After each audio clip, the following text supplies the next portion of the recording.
You are now in the realm of enlightenment and transformation. Welcome to Chief Speaks.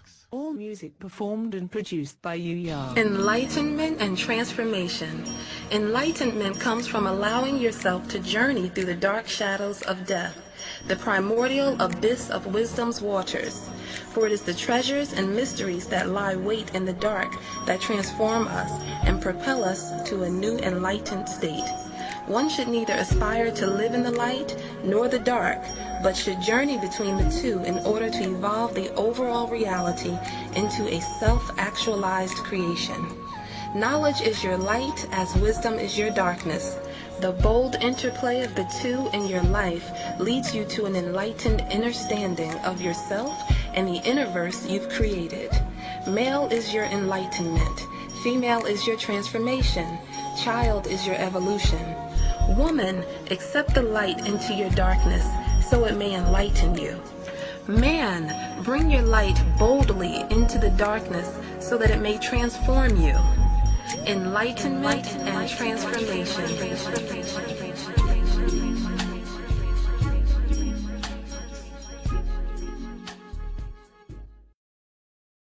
I love you so much because you just don't know what you've just done for me. Thank you so much.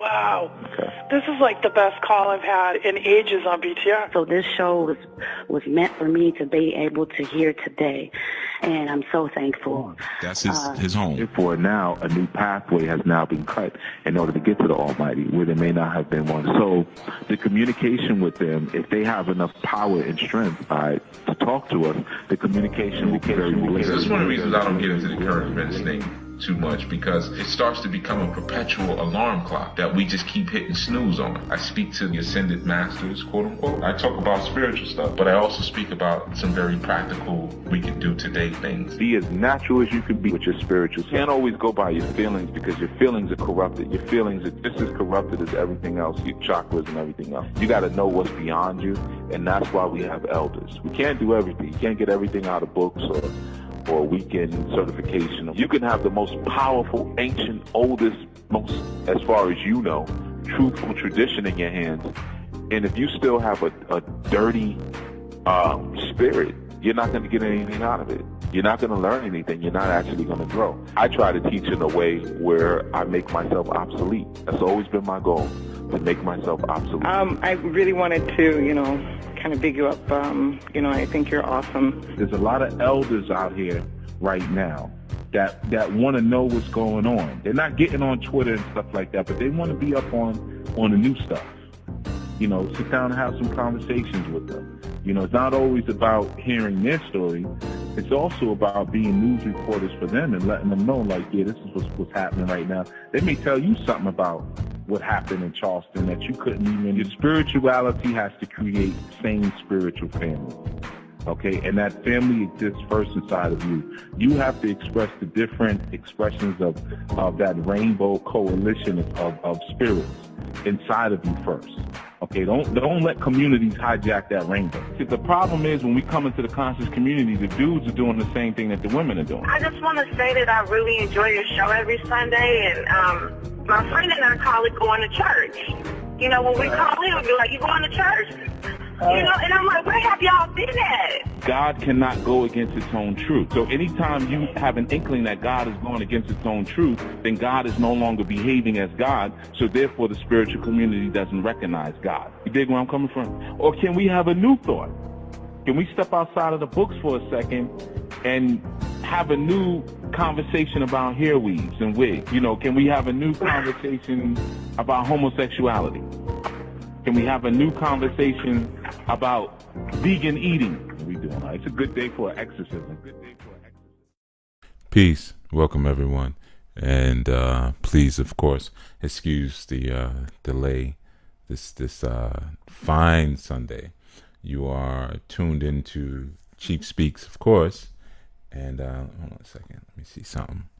All right. Just making sure I'm moving. So I kind of ran into place. Sometimes it happens like that some Sundays. But I had a little work I was doing with some of my new family, and we ran over time. All right. So again, please excuse the delay.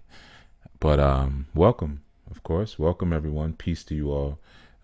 Peace to everyone who's in the chat room, of course. I see you all have already begun your niceties.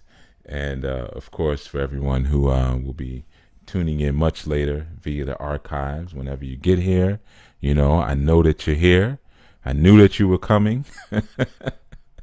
And, you know, I'm going to welcome you. All right. So even though you may be tuning in 3 or 4 years after this airs, or maybe even, you know, a couple of hours or a couple of months after it airs, I knew you were going to come.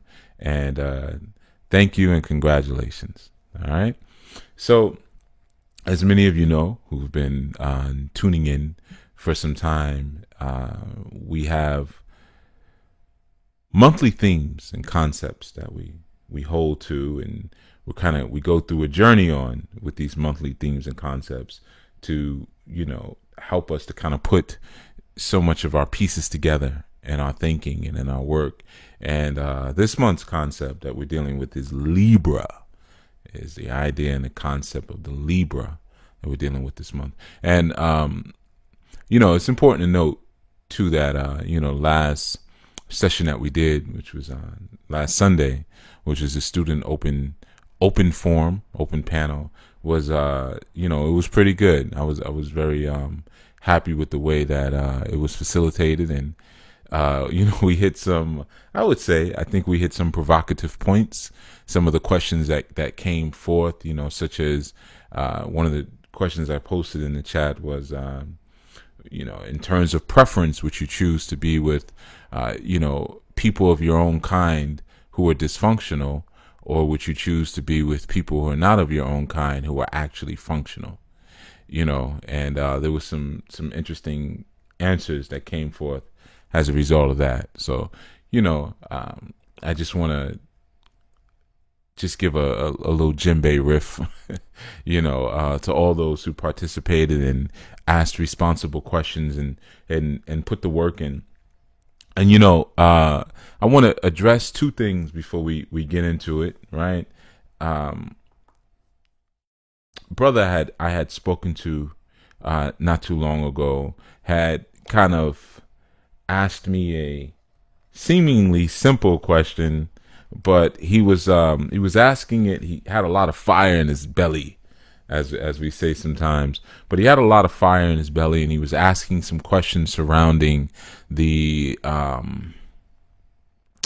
guess we'll say, the proliferation of certain kind of information or certain type of people giving certain type of information online and whatnot, and how they seem to be so prevalent, you know.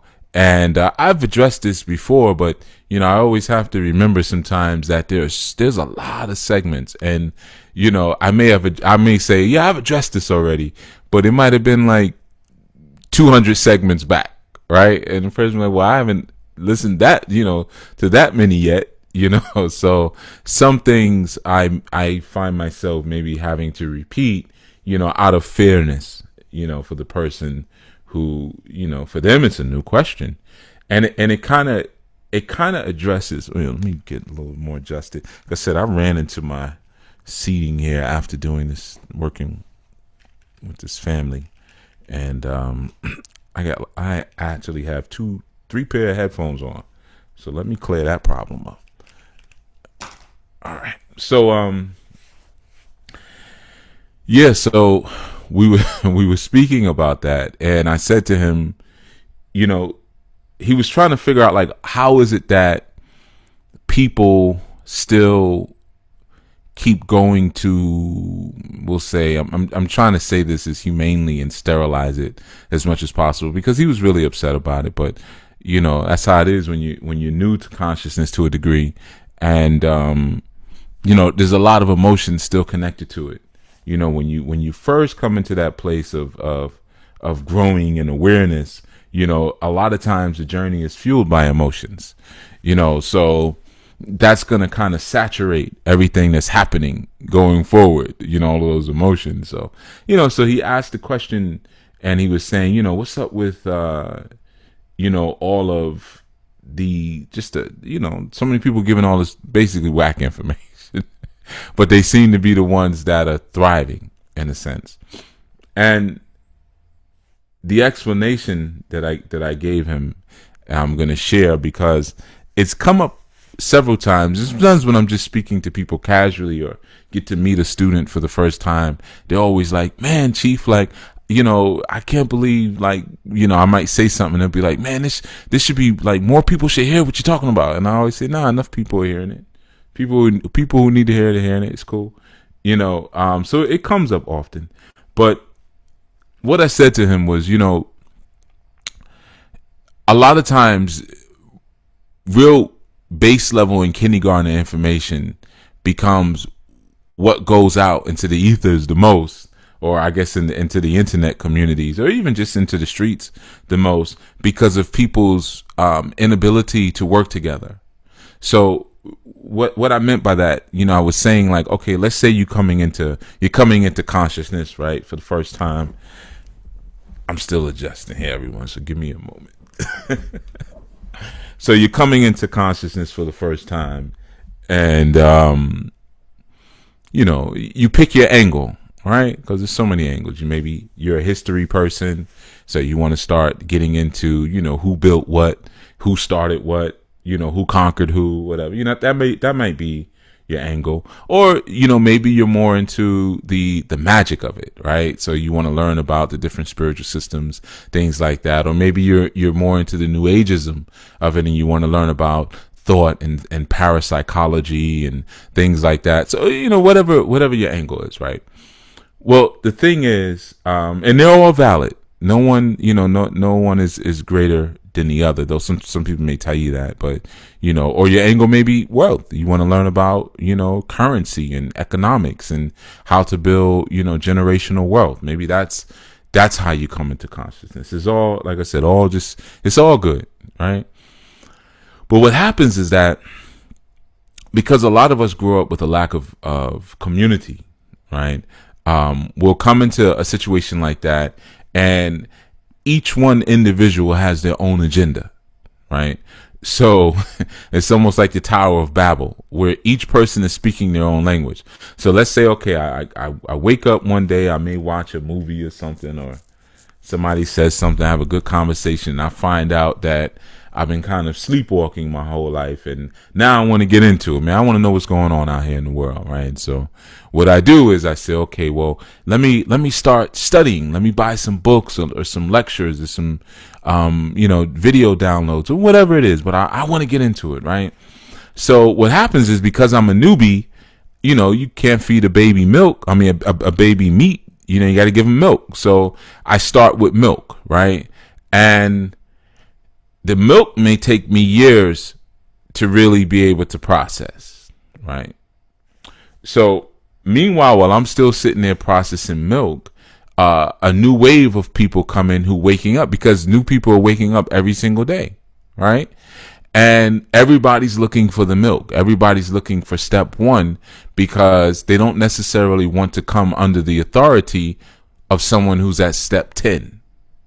So they want to do it for themselves because they got their own ideas of how it should be done. So say, for instance, you come into consciousness, quote unquote, and like I said, everybody's consciousness. So I'm using these phrases parenthetically. It's not that I'm saying, I'm using them empirically and saying, you come into consciousness. You came into consciousness, man, I don't know when. You came into consciousness before there was time. You came into consciousness. So because you're a product of consciousness. So if you're a product of something, you can't then one day just be the something. You can claim that thing at some point, but you're a product of a great mind, unfurling itself, in the Akashic or in the universe, in the ether. And as the mind is unfurling itself, it's spitting off pieces of itself, so you are consciousness. So to say, like, I'm conscious, well, we all conscious, if we weren't conscious, we wouldn't be here, because we are consciousness manifested through matter. All right. But anyway, I don't want to get off the point too much. So in answering his question, he was saying, well, it wasn't really a question. It was kind of a question, but it was also a rant. He was going off. But to address it, right? So let's say if I come into the knowing or the higher awareness and I say, man, I want to really get into the metaphysics, let's say, for instance. Well, C. Freeman L., you got Bobby Hemmett, you got Brother Panic, you got Dr. Valentine, Delbert Blair. And I know some of these people like C. Freeman L. and Delbert Blair are no longer with us in the physical. But, you've had people who have been putting in the work and studying that information for 20, 25 years or longer, right? So you could say, well, I want to get underneath their umbrella or underneath their program, because in doing so, it will, what their knowledge that they have will slowly trickle down to me. But if this is something that I want to be a part of, and a way of knowing and a culture that I want to be a part of, then let me get behind someone who's already doing it, already been there, already done it, and basically create a pyramidal shape, right? But because we're not really raised with that kind of mentality, we're more renegades with it, a lot of times we like to profess that we're self-taught when we're really not self-taught.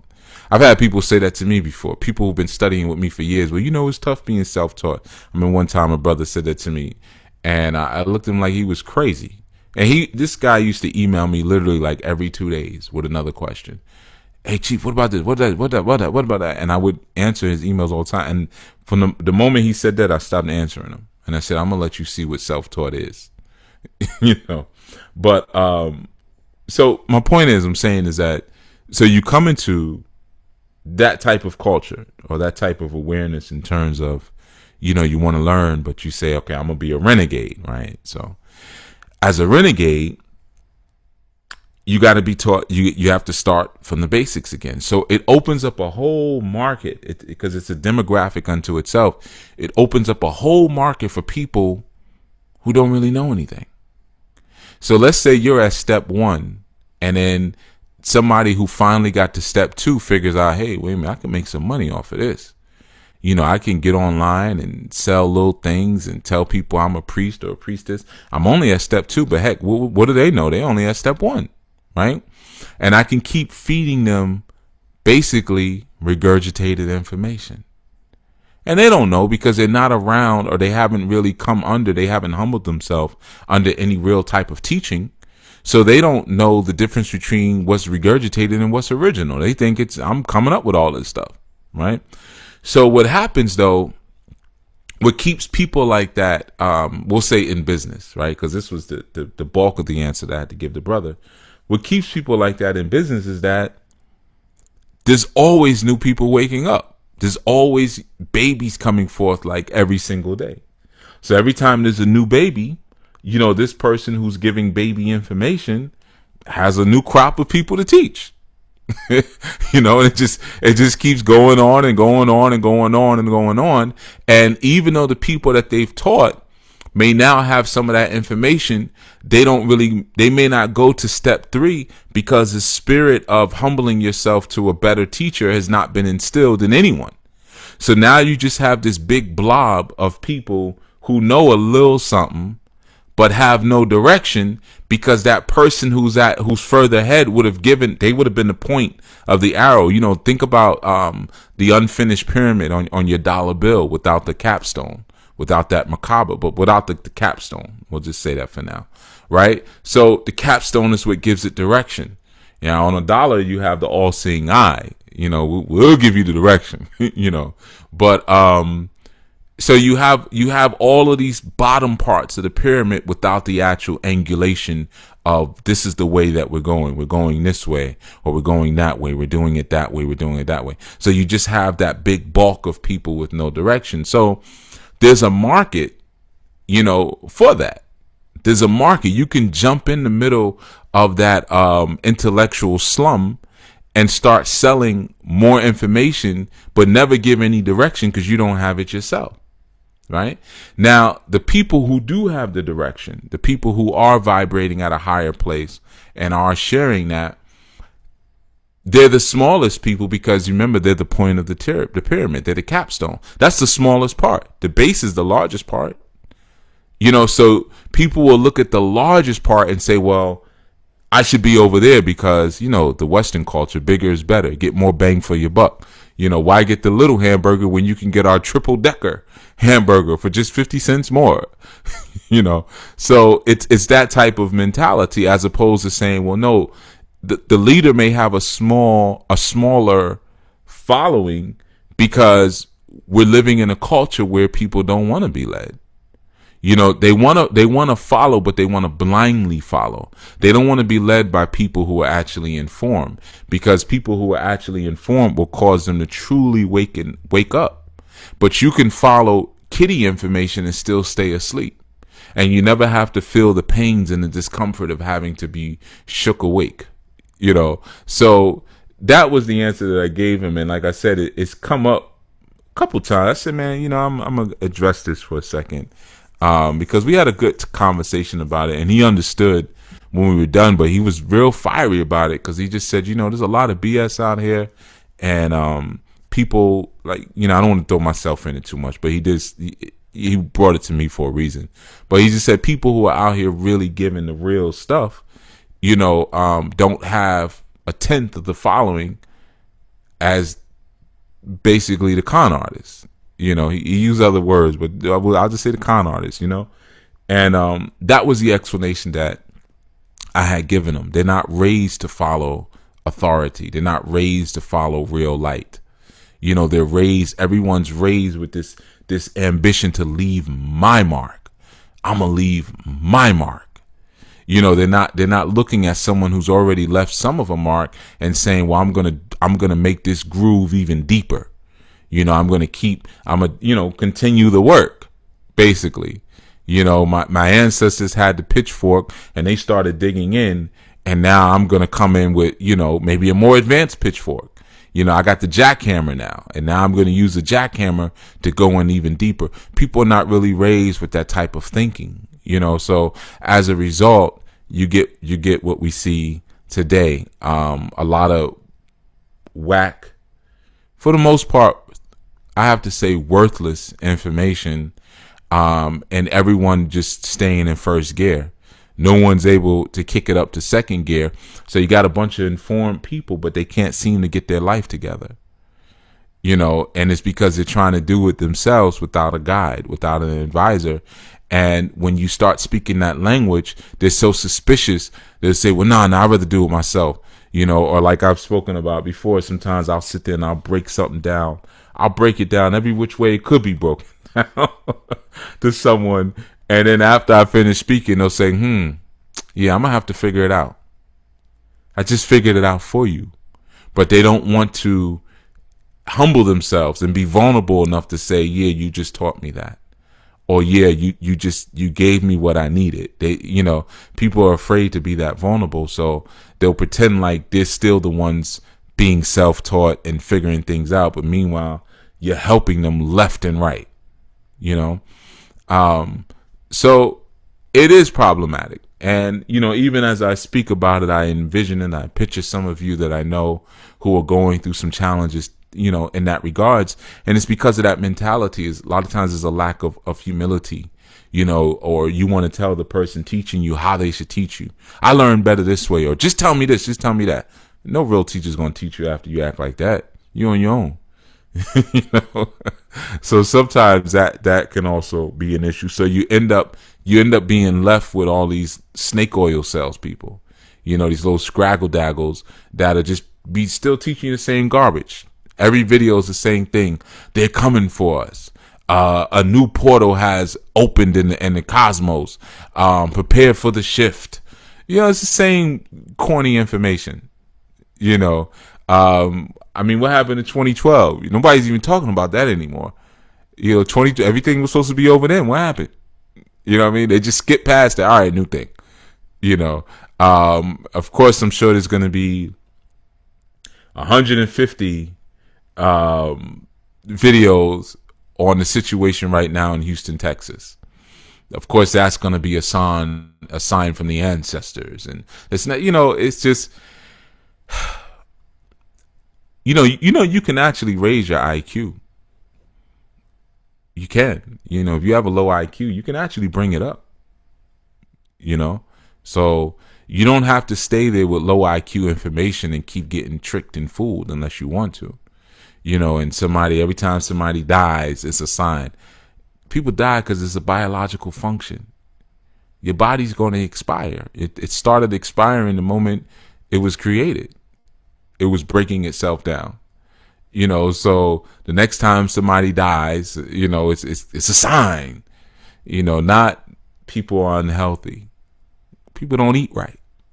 People don't exercise. People keep themselves surrounded by plastic and all sorts of cancerous objects. People keep their phone, in their pockets all the time, radiating themselves, or they sleep in the bed with their phones, radiating themselves with the TV on. No, let's just forget all of that. Let's skip all of that. And they died because it was a sign, So it's just, like I said, as I was explaining to the brother, when you study these entities and these different energies that we work with, you study them to become smarter, not to become more of a slave. Consciousness, or coming into and owning and claiming your consciousness, it's about freedom. It's just not about bondage to stupidity. It's not about that. It's not about, it has nothing to do with being stupid. It has nothing to do with being dumb. It has, you become like Brainiac. If anyone you know who Brainiac is, but you become very smart. That's what it's really about. You're going to speak differently, and your vernacular will become more powerful. You'll learn words of power, more affirming words of power. You'll move differently. Your spine will change. You'll start walking more upright, and and so many different things as a result of you coming into contact with entities that rule those different parts, or that support those different parts of your own physical anatomy and your own psyche and your neurological structure, So, yeah, there's always going to be the foolish baby information out there because people don't want to organize. Nobody's looking at Bobby Hemmett and saying, well, let's all, if I want to learn about that form of occultism, and like he calls it dark magic. I wouldn't really say Bobby teaches dark magic, but Bobby's older than me, so I gotta bow down to, if he said he wants to call it dark magic, then I would call it dark magic. But people will look at something like that. Why can't you just say, okay, well, I want to get conscious, let me line up underneath whatever his program is? They'll say no. I'm not even going to buy the man's videos. I'm going to find all the videos I can of his on YouTube and Blog Talk Radio, and I'm just going to rock that and do my own thing. So then you just always stay at level 1, because there's some things you're not going to get by yourself, Now, the onus also goes on those who are at that level to actually have a program and to be sensitive to the fact that this is a phenomenon that does exist. All right. Now, I know you all like, I wish you hurry up and get to Libra because I'm a Libra. I am talking about the Libra. Everything I just said was about Libra. Every single word. All right. There's always a method. You know that. You guys know I'm a mad scientist. Okay. So how does this tie into, as we were speaking about the Libra aspect, or the Librarian aspect, which of course will be coming into later this month, right? Going into next month. And why was it something that, as far as the progression, right? Because I always tell you, listen to the month before to kind of really help you to understand the basis and the foundation of the month that we're in now. So some of you may be familiar with the concept of the Libra and the Ma'atic scales, the idea of balance, and being able to sit in a position of objectivity and see left from right clearly, or see up from down clearly, or see where we're going over here, or we're going over there clearly, right? So similar to Gemini, but a bit different. Gemini is a much more passive aspect in terms of where it sits. But Libra is a more balancing aspect, and I'll get into what that means one being more passive and one being more grounding or more balancing in that sense. But the librarian aspect, right, or the Libra aspect is real cool. It's real interesting. In fact, it's ruled over by the sacred Odu of Obara Meji. Okay, and Obara Meji, similar to name sound when you listen to it, Oba, right? Oba. So some of you may be familiar with that term in our Yoruba construct as Oba being chief, right? Idea of a leader, the Oba, and then very similar to like Kabiyesi or Alafin, but those are different forms of chief. It's just like in our structure, a lot of times, in our indigenous language, we'll take one word and we'll say, well, it just means this. And you got to always be careful when you say it means this. Like Oba doesn't mean chief. Oba is translated into chief in English, but it doesn't mean chief. You see, because some people will say that about Alafin. Oh, Alafin means chief. Alafin doesn't mean chief, but we translate it into king or chief when we get to the English, but these words have a much wider and broader implication sometimes than we realize. Like sometimes people will say, well, Alafin means king, and we'll say Shango was the Alafin of Oyo, meaning he was the king of Oyo. No. Alafin of Oyo, he was the resurrection of the law of Oyo. It's not the same thing, because king comes from the word kin, family. So when you say the king is like the paternal figure. He's the father of the land. King would be a little closer to Oba, but not Alafin. But most time when you see translation, Oba is always made to be chief and Alafin is always made to be king, and it should probably be reversed. But anyway, so you have the concept, of course, right, of Obara, connecting you to that concept of the Libra. And Obara, again, the root really is Ba. Prefix is O, root is Ba, suffix is Ra. Okay, Obara. Obara Meji, it's Odu in our sacred order. And it's also, if any of you who are Orisha priests or priestesses, in Meridin Logun, when we cast that, we also have Obara. But Obara, right? So Ba, as we know in our Kemetic, is that soul structure. But Ba is actually short for Baba. It's actually Obabara, and really it's Ra Ra Ra. Obaba Ra Ra Ra. But that's a mouthful. So we shorten it and we say Obara, right? So Baba, of course, is father. Or fathers, really, when you say Baba, so even like interesting, when we call our fathers Baba, we're not speaking to them as singular. Like when my youth call me Baba, they're really speaking to me as a representative of the fathers in our family. Baba. It's actually more plural. That's what I'm saying. It's good to understand the language a lot of times, because it gives you the deeper implication, right? So Obaba, right? So what is the O aspect? The O is the spirit of, or the knowledge, wisdom, and understanding of, or the invocation of.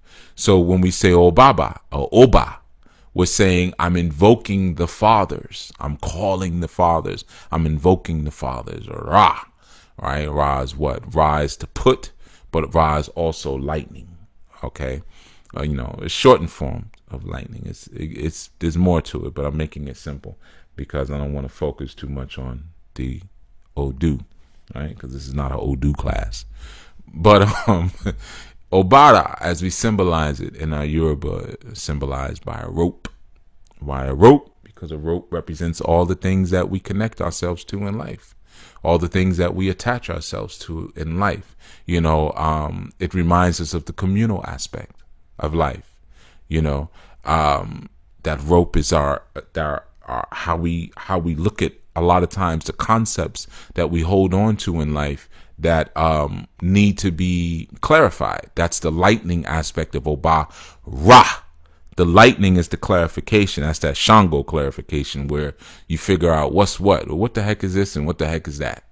You see, so that's why I say the Libra aspect, which this Odu gives birth to, is more of a balance. It's more of a active balancing as opposed to the passivity of the Marasa, or the passivity of the Beje, or the passivity of Gemini, right?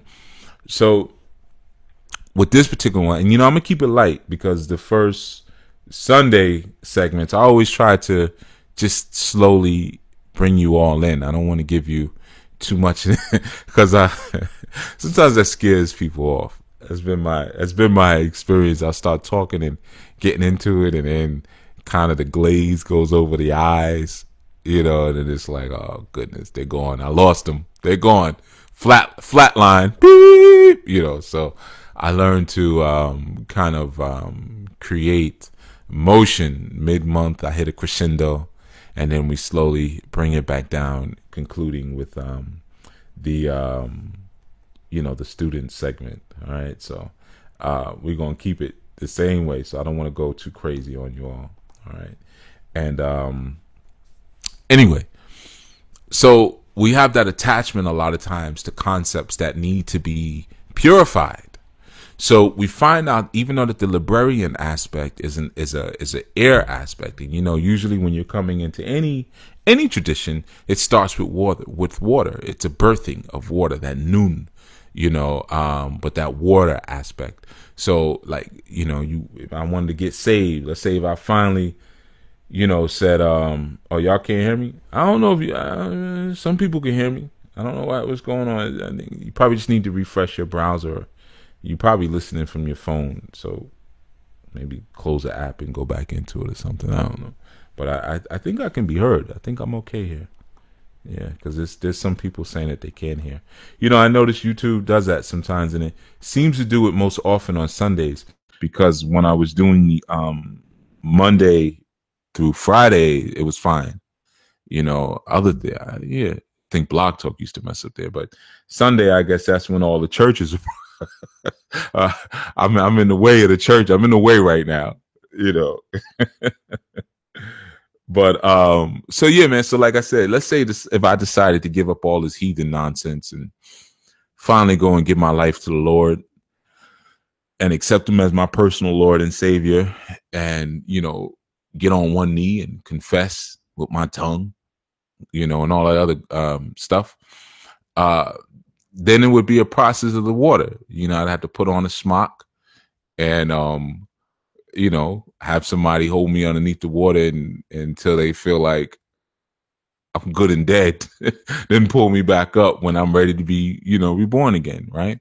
So, and some of you may be laughing, but I've done that to some of you.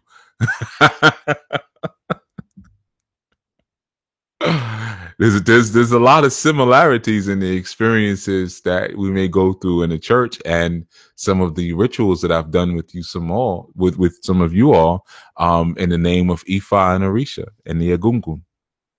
Some of you have had me bring you down to the water and yeah.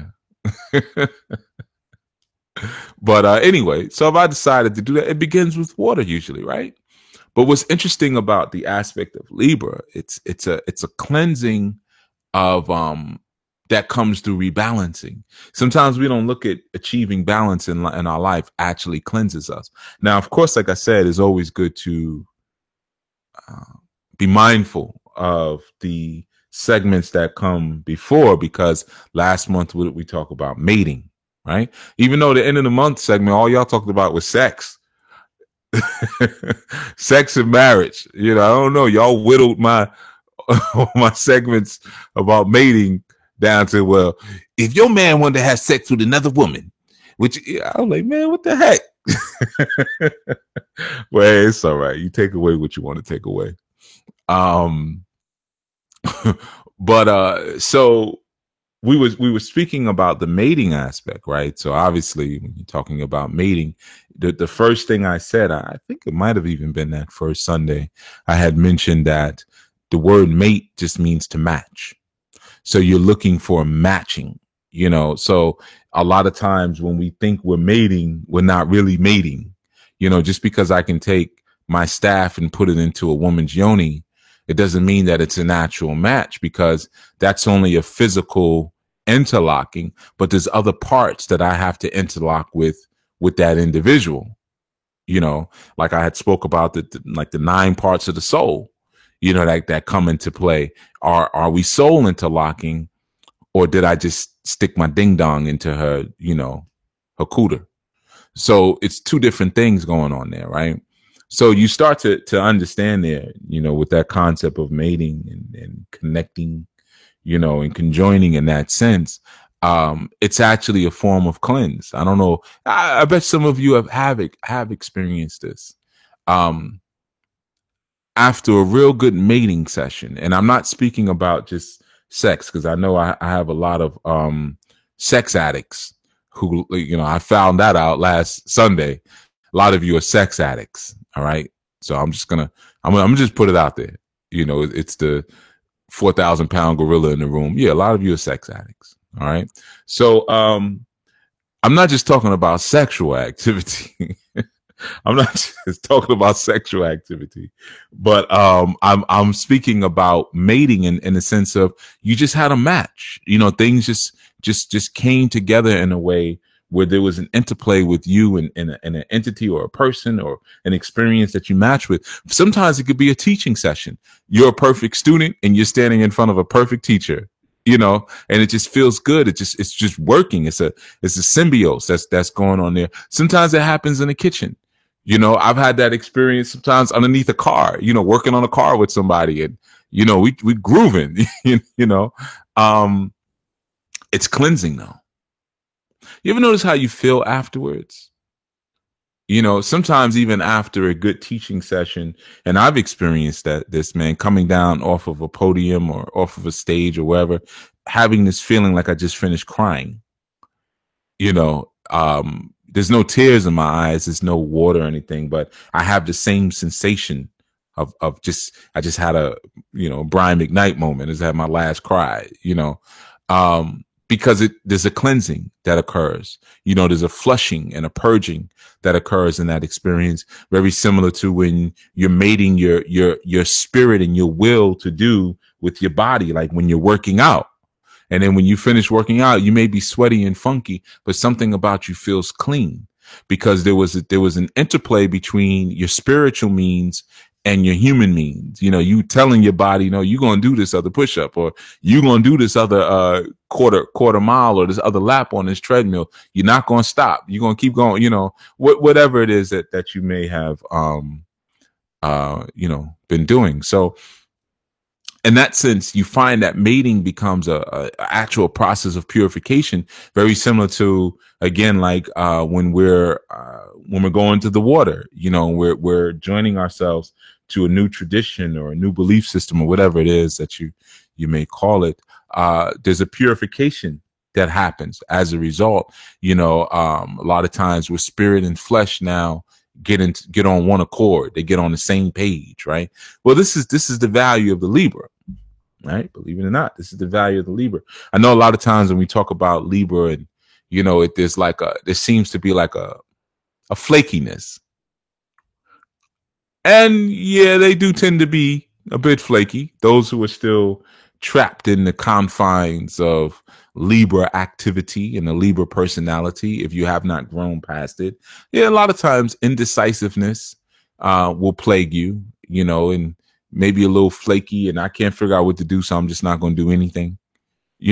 Sometimes that can be a bit of a problem, but the decisiveness and the objectivity, which sometimes again can be a headache if you have Libra friends, and you have friends of other nature, and you and that other friend may be having a disagreement, and you ask the Libra to settle it. That's a waste of time. You would think the Libra would be objective and see what's really going on, but the Libra is always going to say, well, I see your point, but then I also see your point. They're never going to take a side. That's just not a Libra thing, man. They're always going to just kind of, make everybody feel good, which may just end up upsetting everybody. So never ask a Libra to decide an argument. It's a waste of time. Ask a more lucid energy. A Virgo would do it. Virgo will do it. But anyway, so, and it's interesting how that Virgo sandwiches that Libra in between. The Libra is sandwiched in between that Virgo and that Scorpio aspect, or that Scorpion, aspect. We'll get into that later this month, but I'll speak about the actual positionings, later. But anyway, so yeah, man. So that Libra aspect, like I said, it becomes interesting because it's a balancing act between the spirit and the flesh, very similar to the judgment scene, the Ma'atic judgment scene, man. Where you put that heart and you weigh it against a feather, because we're trying to really see how much you identified with the feathers. Whenever you see feathers, they represent spirit.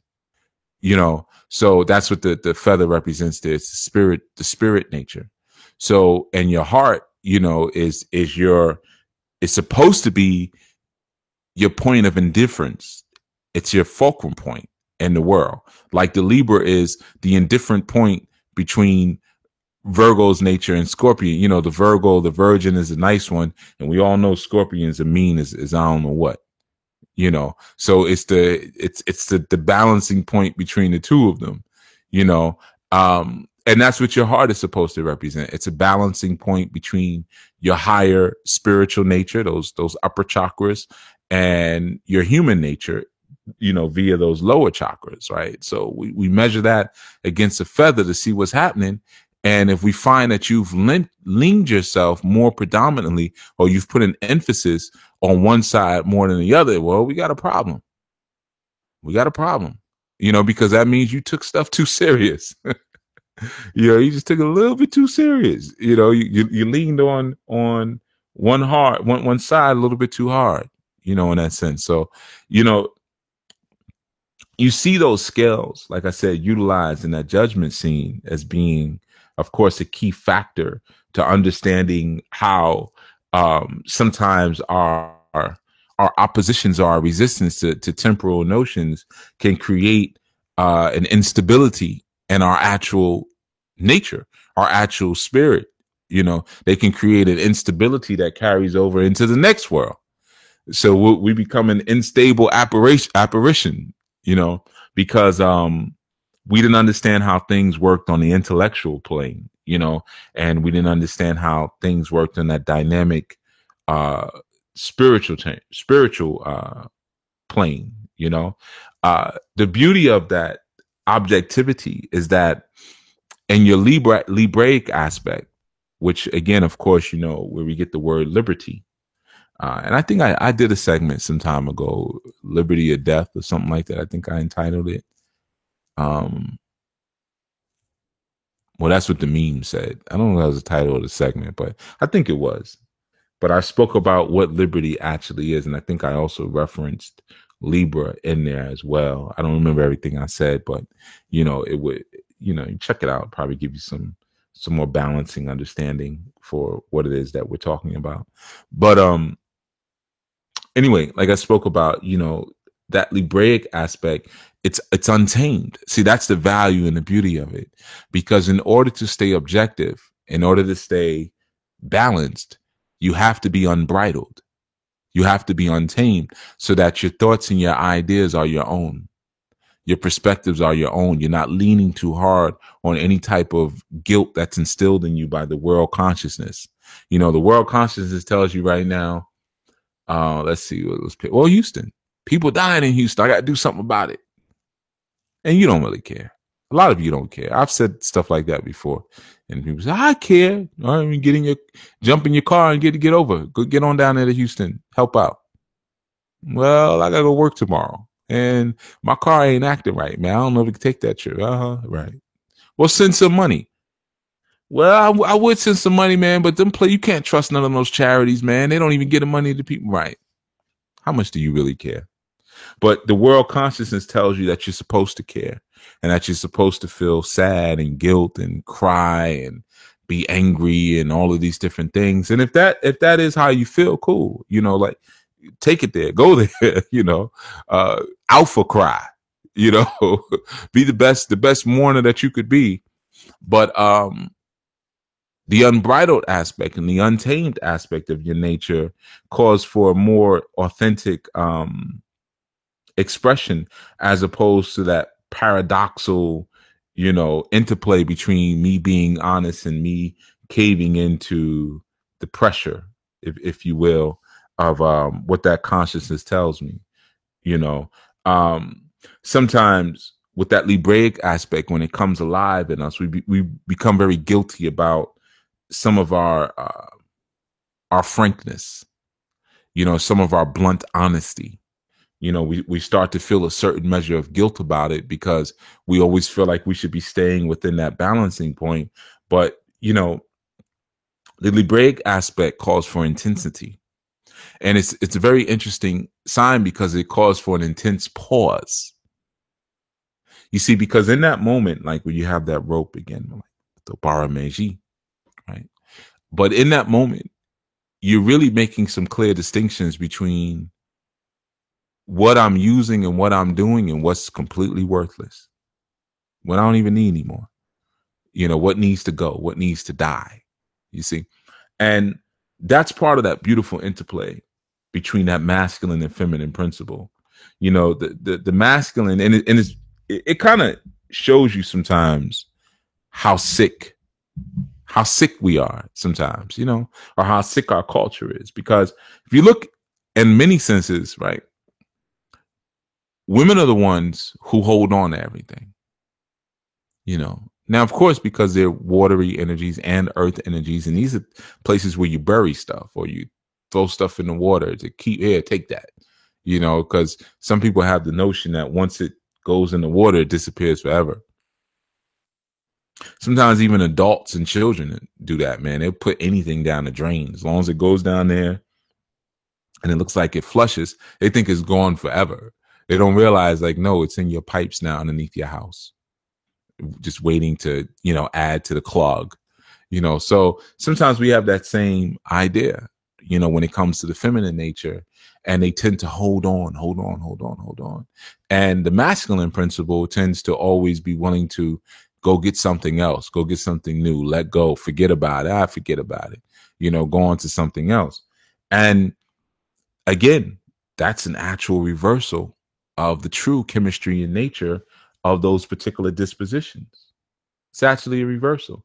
Now, understanding that I'm saying feminine and masculine nature, I'm not saying, I'm using men and women as an example, because looking at it in gross matter, it's a little easier to understand, but you may have some women that I personally know some women who love throwing stuff out, stuff that shouldn't be thrown out. And you can hear it already. Shouldn't be thrown. So you already know what kind I am. And then I know some men who have trouble getting rid of things. They hold on to everything, and I'm going to need that at some point. And, they always have this impending situation in their mind, that may never happen, but they're going to need it for that situation. Don't throw out that battery powered radio. If there's a storm, we can still tune into, to President Eisenhower, stuff like that. They're kind of a little behind in their thinking sometimes, So it's not necessarily just exclusive to men and women, but it is the chemistry makeup of the masculine and feminine expression and stream, right? So again, it's interesting because it's actually, like I said, the reverse, where it's the feminine, or even when we look on our Oreopon, it's the water nature, or Oceopon, that destroys, where things go to die. Things go to die in the West, and they go for manifestation and revealing in the East. Well, the East is masculine, it's fire. The West is feminine, it's water. You see? So it should actually be the masculine principle that goes out to try to get something. What the heck was that? All right. But it's the masculine principle that goes out to try to get something, and it should be the feminine principle that determines when it's time to let it go. You see, that's the the interplay and this the symbology, of that nature, of those different natures right there, knowing when to let something go, knowing when to pull something else in. Now, when you're sitting in that Libraic form, when you're sitting in that position and that posture in terms of your thinking, what's happening in that moment is you're playing that internal tug of war. It's a season when you pause, but it's an intense pause where you're making some intense decisions as to who should be here and who shouldn't be here, who stays and who goes, you see. And again, taking it back to the Yoruba, and of course, if we're talking about Obatala as a side note, always understand that we're talking about Ma'at as well, And I know some of you may say, "Oh, but Obatala is a man and Ma'at's a woman." Well, neither one of them are man or woman. All right, we just use those humanized forms because you and I are so mentally slow. So we have to use those forms because we tend to lean on our physical eyes much more than we do our first eye. So as a result, we have to use definitions, and we have to make our gods look like people because we have a diminished sense of divinity about us. So, and a lot of us have really imbalanced egos. Our lower ego is more predominant than our higher ego. So when the lower ego is more predominant, you want everything to look like you. Your God got to look like you, and anything you build got to look like you. It's got to either look like a vagina or a penis. Make the gun black and make the barrel real long. But I got a snub nose barrel. Yeah. You look at those old Fred Williamson films, man, like Three the Hard Way, Black Caesar, Hell Up in Harlem. Look at the size of his gun. There was a message being presented there. There was a message to pay attention to, these big black guns. And then look at the size of the cops' guns. They always had those little tiny 38s. But right, Saturday Night Special, as Lo says, exactly. So so a lot of times when we're functioning from that lower but sometimes more predominant ego, sadly, we have to make everything that vibrates at a higher activity form, we have to make it seem like us. So we take all of its higher qualities that it possesses and we weigh it down with our own slow thinking, because that becomes favorable to us in terms of our thinking. And it's really hard to give a true explanation of what those things are, because we're only seeing it through the slowness of our perception. But so like I said, when you hear me speak on Obatala, I'm speaking on Ma'at, and none of them are male, none of them are female, but the way that their energies work are as such. So Kemetic structure being built upon the female archetype, Ma'at just speaks about how those particular principles and that structure and that doctrine was carried out. So it becomes, when you look at Ma'at's principles as a maternal feature or as a maternal aspect, you understand that these are aspects that are imbued in the very culture of the psychology of all children and all inhabitants of this place. So this isn't something that you grow up and then we start teaching you. When you're on your mother's lap, you're saturated with this culture and with these principles, and they really become a part of your nature. You see, because remember, the word nature and nurture are pretty much the same word. And nature, nurture, netter, natir, neturu, those words themselves are feminine in nature, and feminine in their matrix composition. So you start to understand that when we're reciting the 42 declarations or the negative confessions of Ma'at, we're actually already speaking about something that's already in your nature. You know, like some people say, well, we strive to be like Ma'at. You already like Ma'at. So because it's in your nature as handed to you by your mother, you know, and the authority to restore Ma'at in your life and to claim and to be Ma'at was given to you by Heru, you know. So, you know, you got to kind of understand how these things work. You know, when they're given that masculine, that feminine, it's not because they're talking about a man or a woman. That's much lower form. They're just speaking about the way it works. So, and the same thing when we look at Obatala and we say, okay, Obabatala, you know, again, you already know what Oba is, Obaba, right? And so Obaba is the invocation of the line of fathers, the line of paternity, right? What is Tala? Well, you're often taught that Tala is white cloth, and it is, but Tala means to resurrect, to raise again. So, you know, when we say Obaba Tala, you know, what we're saying, or Obatala, we're saying, I'm raising forth the energy of the fathers. You know, I'm resurrecting the energy, the paternal energy of the father. So the balancing point that becomes really cool there is if you look at the two, and you know, I used to get a lot on this early on. When I say early on, I'm speaking about in my spiritual journey, because I'm trying to think back, but I've always mixed systems. I'm trying to think back if there was a time when I said it's just this. I don't think so. I always studied multiple things at one time. Even if I was being initiated into one thing, I still had other things, you know? So, that's just shaped the way the perception is. And of course, obviously that shapes the way I teach you all. So, you know, it's just a part of the package. You know, it's very difficult to separate the journey and the experience and the personality of the teacher from what it is that they're being taught. That's why I always tell you all, if you find out something real heinous about me, you know, hightail it up out of here. Don't stick around, because you're like, yeah, but he still be kicking at you. No, go. Because that means whatever I'm giving you is toxic. Even if it sounds right, that's not so important.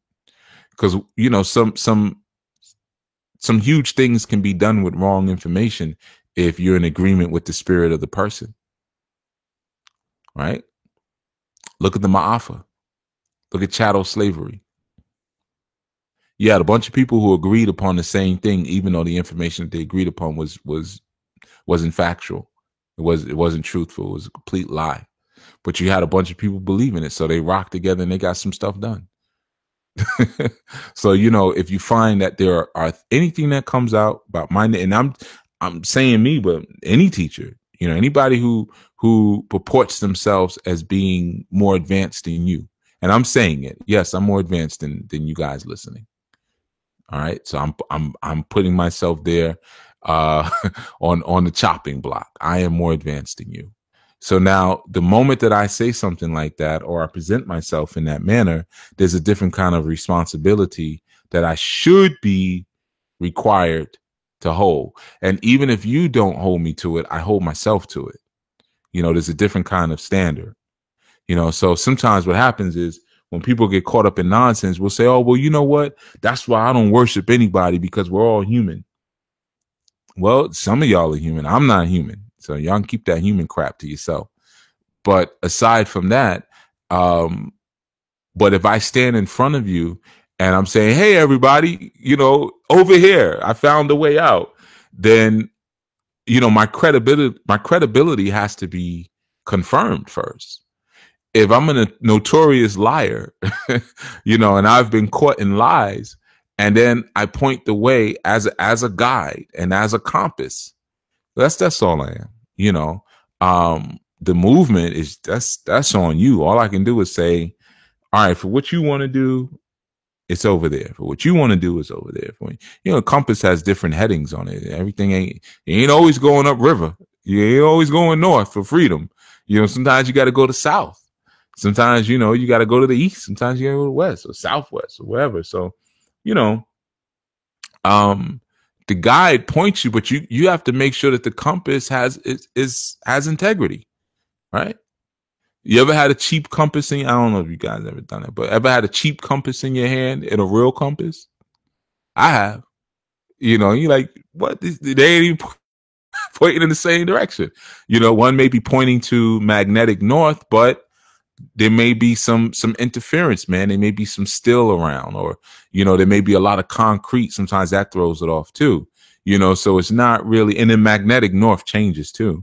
You know, and then one may not be so much of a magnetic compass, but maybe, you know, you have also electric compasses as well. So some are more accurate than others. Some compasses are more accurate than others. Some have more integrity than others. Some can be trusted more than others, even if they may be pointing you in the same direction.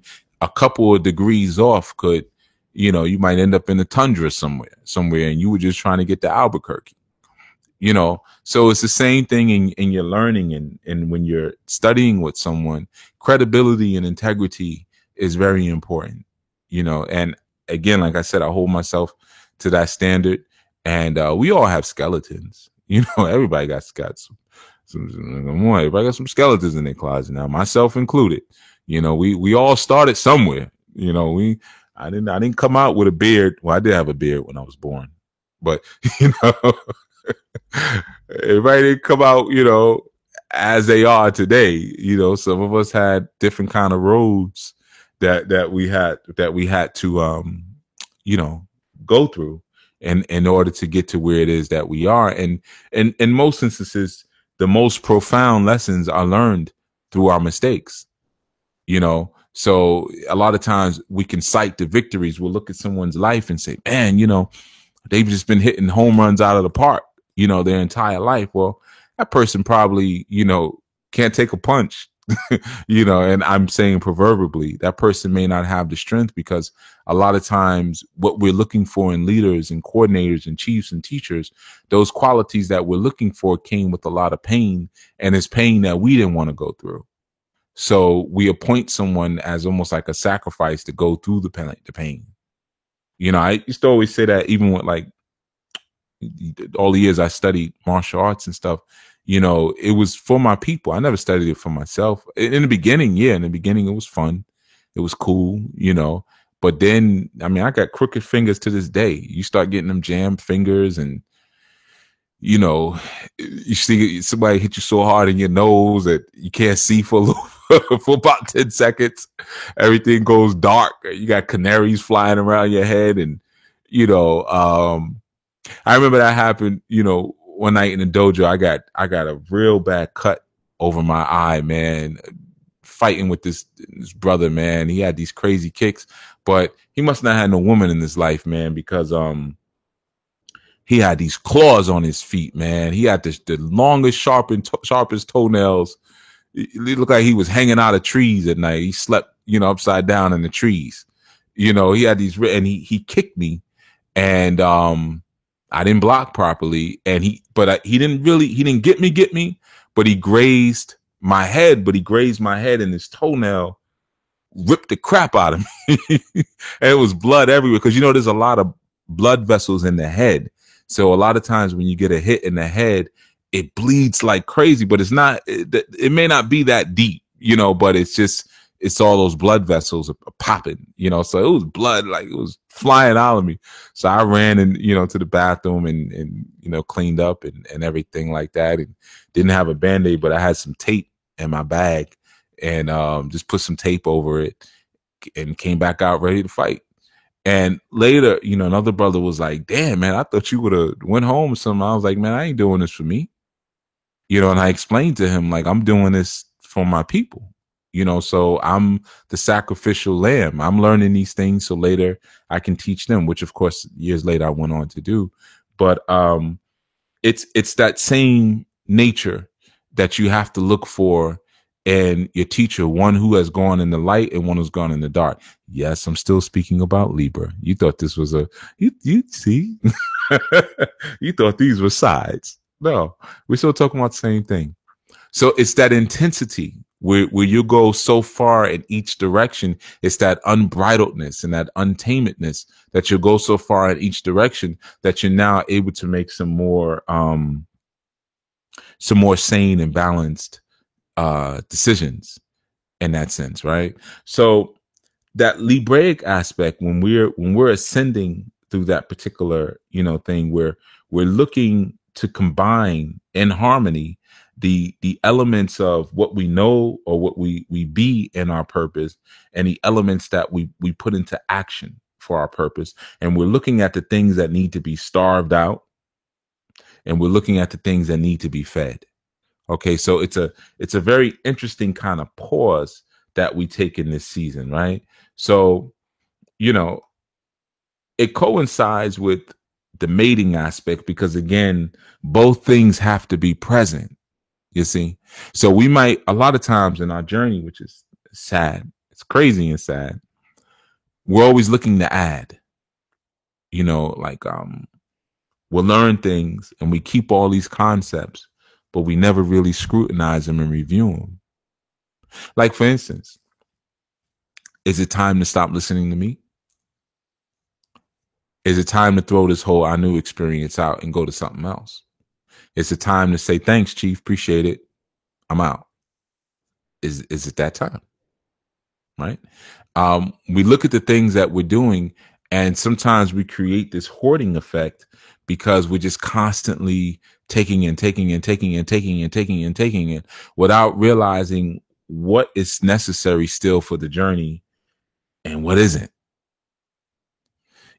There's certain concepts, like when I brought up the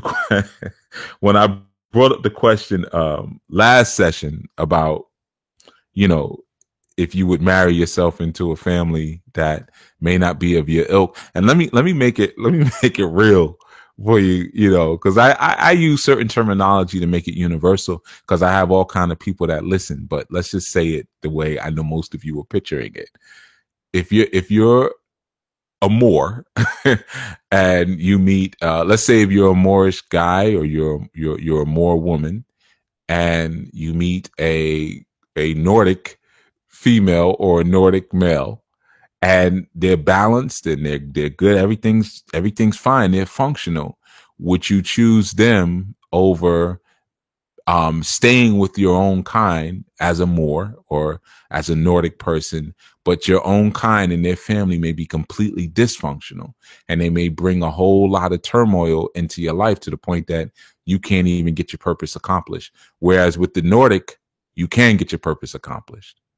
So that was the question, right? Which one lays more important? And for some, we had different kind of answers. Some were like, nah, I'll just stay and teach my own kind. I'd rather be with I think Brother Charles has said that, when they were on the line, he was like, that kind of defeats the purpose. And Zach was like, man, anybody who wants to get this work done, let's get this work done. So you had differing perspectives on that one, right? And I'm not saying one is right, one is wrong. In actuality, in my summation, one is right for some people, one is wrong for some people. You have to kind of know what it is where you're going. But I guarantee you that for a lot of folks who had to really, the reason why it was such a provocative question is because of the fact that you have gone through processes where you've allowed certain thoughts to die off. Because for a lot of people coming in as babes, there would have been no question. That wouldn't have been because some people are like, man, that's a good question. That wouldn't have been a good question. They'd be like, what are you talking about? No, but you go through a process and you start seeing, no pun intended, but you start seeing more colors. You start seeing more angles, more options of orchestration, and that maybe this story and this reality is a little bigger than I may have thought after this. Maybe there's more going on than I thought in the very beginning. Or like I've said many times, that everybody who you think is black ain't black, and everybody who you think is white ain't white. And it's non-scientifically speaking. I mean, we could speak about the science of it too, but I don't think anybody really cares about the science of it, to be honest with you. They may talk that, but I don't think most people really care, about the science of it. A lot of times it gets to that point when we're looking at concepts of things, it's romanticized. Like, for instance,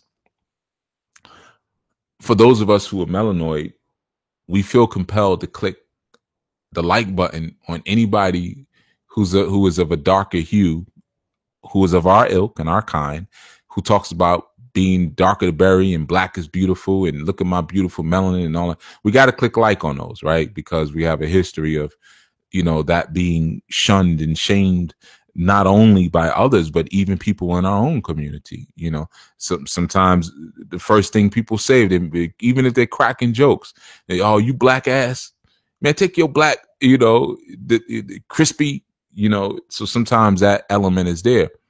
But what if you had someone who was real light, almost yellow, with, hazel eyes, but who's melanoid, and said, yellow is beautiful. I love my yellow skin. I wouldn't have it no other way. Would you feel compelled to click like the same way? I mean, it's a black person, quote unquote, right? So sometimes, it's some of those concepts like that cause for that unbridled questioning of the Libraic mind inside of you to say, how do I really feel about this? What's up with this? Because me, I mean, I'm cool with all shades of the spectrum, man. I think it's beautiful and it's in its own way, but we're supposed to feel guilty about that. If I see a sister who's, real light, or like we say, a yellow bone, I'm sorry, red bone. I'm using that word yellow, but a red bone, I'm not supposed to say that looks good.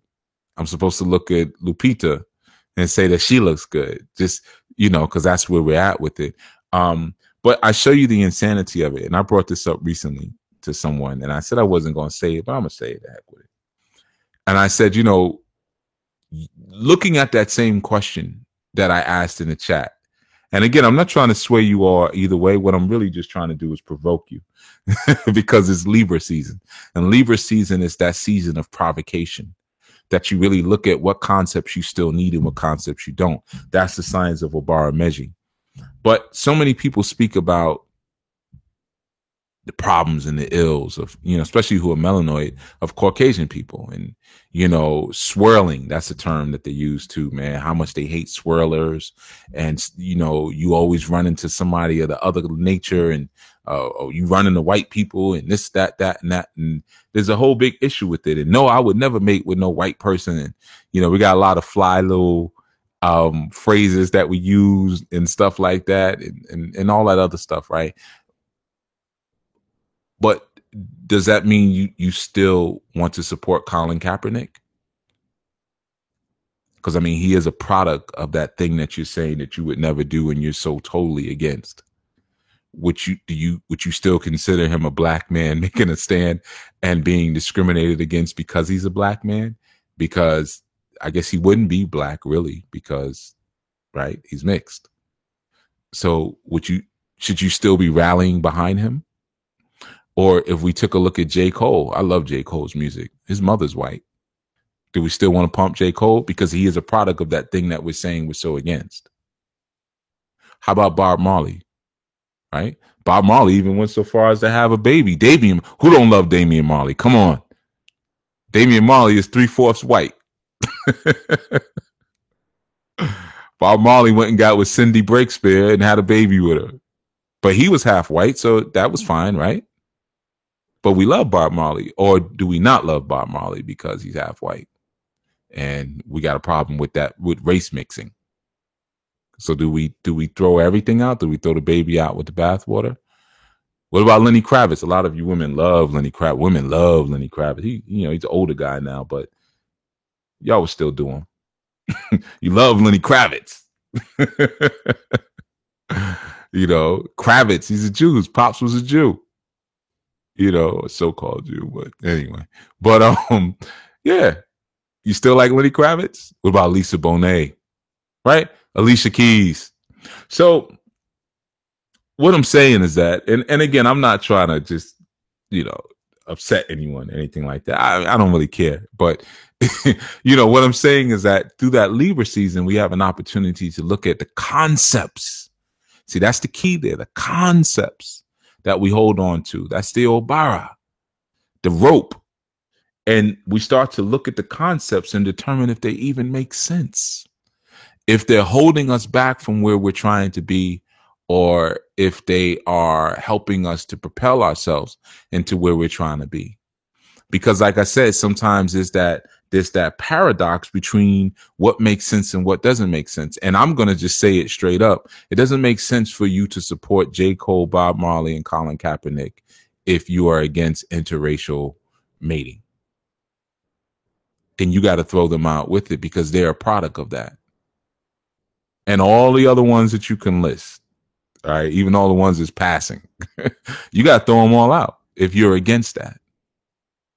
And then I know some of y'all like to go by the one drop rule. Ain't no such thing as a one drop rule. Come on, man. Who came up with that rule? You know.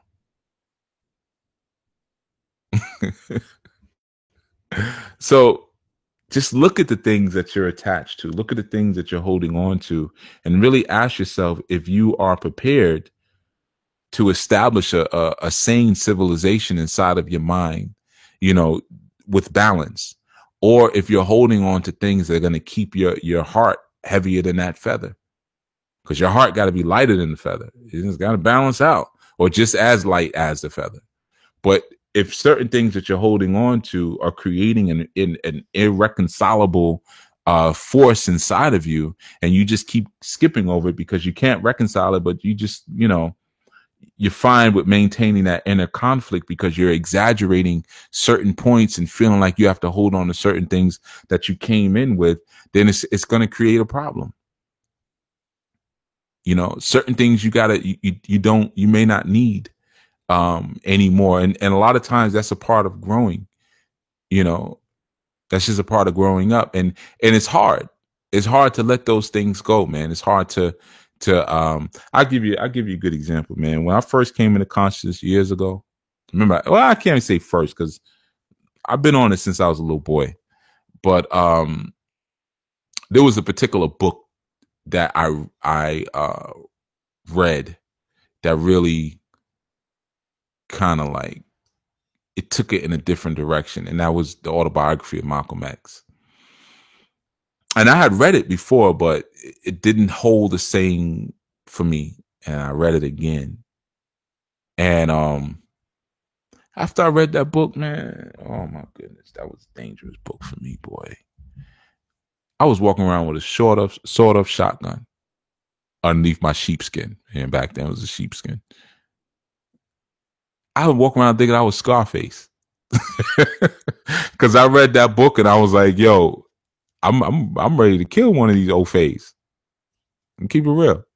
That was a long time ago, so I could say it now, but you know, and that was a mindset that I held because of the anger that I felt, you know, when I read that book. It made me, at that time I was very young, you know, just a whole lot of experiences. And even at that time in America, it was a bit different in terms of, I'm not saying that the way we were being brutalized stuff was anything, because it's the same crap, but it was a bit different in that, there was zero acceptance and zero tolerance of the black seed.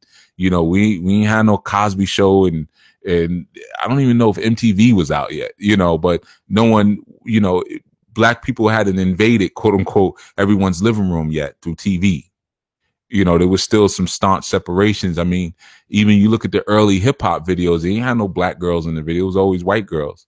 You know, look at some of Rakim's early videos, you know, white girls dancing in the video. Big Daddy Kane, white, you know, you have black models like that, you know. So it was a different time, you know. And then I had to come to a point where I was like, man, what the hell am I doing? You know, I don't need this. And you know, I had to put that away, you see? But that was like a Libraic moment where I had to really think, like, what's going to happen next? You know, what's going to happen? What's the chances are that this thing is really going to pop off just because I just finished reading Malcolm X, when the truth is these problems have been existing, you know, for hundreds of years. You know, the race war isn't going to start this summer because I just finished reading Malcolm X this March. So now this summer is about to pop off, you know. No, that's not going to happen. You know, so there's a long-term thing that's going on here, and that's been happening from before I was born. So I had to use my intellect and my reason in that moment to kind of suppress my base animal nature that just wanted to really get it on. You see? So again, very long time ago. So y'all can make all the judgments that you want, because I know y'all like to do that. But that was a totally different person. You know, that was a whole nother life ago. So I can look back and look at that guy and say, what the hell was he thinking? You know, what was he about to do? You know, but that's how it was. You know, that's where the mind went. You know, that's the very amazing thing about feelings. You know, feelings are a product of your emotions. You know, and we can feel the exact same emotion but have a different feeling about it. You know, so we can read the same book and both have the emotion of sadness or the emotion of anger, but we have different reactionary feelings. And as we grow as people, you know, and especially as adults, we learn to guide our feelings into more productive places. But it doesn't mean that we negate our emotions. We don't have to say, I'm not angry. Even now I'm angry. People say, oh, you know, sometimes I say, you sound angry. You're right. Yeah, I'm angry. I should be. You know, what kind of self-respecting black man would not be angry in 2017 with everything that's going on? But that's the emotion. The feeling is something different. I can respond to my anger with a feeling of despair. I can respond to my anger with a feeling of productivity. I can even respond to my anger with a feeling of joy and elation and relief. Because I could be happy that I'm feeling an emotion, something. At least that I'm not numb to it. Yeah, I'm still angry about it. Hell yeah, I'm angry. And I'm going to channel that into a productive feeling. See, the feelings come later after the emotion. I just wrote a book about it. I meant to tell y'all that, actually. I wrote a book yesterday. I know that sounds crazy, right? But it's not even a book. It's like a mini guide. It's not even, it's a small little ebook I wrote yesterday. Because it's just that the thought was on me. I was thinking about some things. So I put them down. Oh, wait, was it yesterday? It was late last night. What's today? Sunday. It was late Friday night. That's what it was. Because I started it like at 2 a.m.